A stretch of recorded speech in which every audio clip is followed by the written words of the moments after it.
not going to continue to accept the status quo. There is a definite attack on public education because the very notion of the word public is now under attack.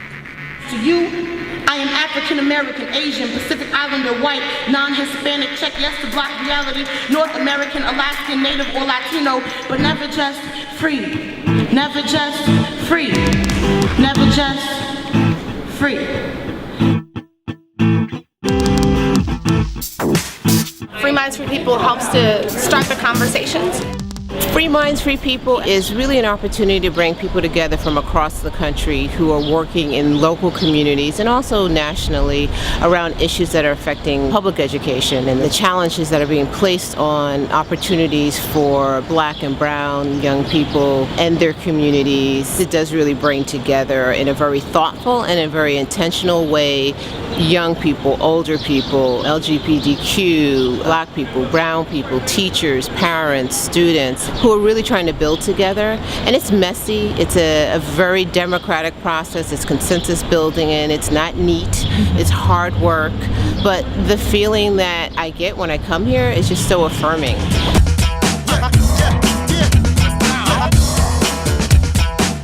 MES, which is Mexican American Studies, recently got banned in Tucson.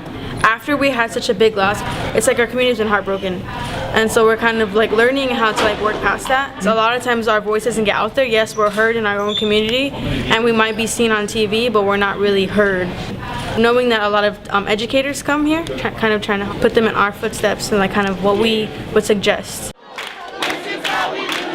The National Student Bill of Rights is a set of 14 rights. They stem from right to free public higher education, the ability to not be searched and seized, the right to have quality food within your public education system or just quality food in general, and they go on, and every single young person should have access to these rights. It is youth-led. We do have adults supporting us, but I actually just recently kicked them out so that they could have a conversation separate, because no one that's over 24 can vote on behalf of the National Student Bill of Rights.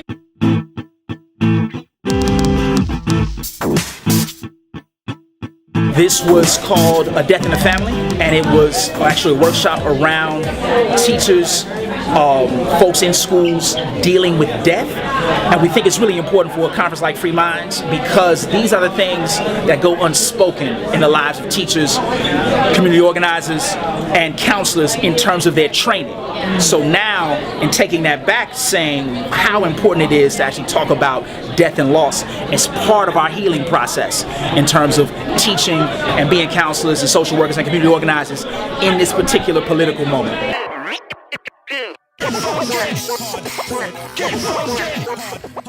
We've got a bunch of people out here who are used to sort of working alone in the trenches of social justice, and it's kind of nice to have some reminder that you're not the only person out here trying to fight the good fight, sort of, which I think, is usually how it feels. I think that that's sort of the strength of this place. What we see is one of the main issues facing us today is the sabotage of public education in neighborhood schools. What you've seen go on in K through 12 with No Child Left Behind and then the Common Core, where passing tests is sort of the only way to graduate, tests that are known to be racist and classist and don't assess real learning, critical thinking, any of the skills that we know students need. That same ideology is now happening in teacher education programs. A lot of us in social justice education would like to see teachers grown from the community, and these tests make a huge barrier to that. There's a kind of hopelessness that can pervade what we're dealing with, but at the same time we come here and we're reminded of why we do this, that there is something to dream for and push for and keep moving for. No scared, no boogeyman. Oh my God, oh my God, help me fly.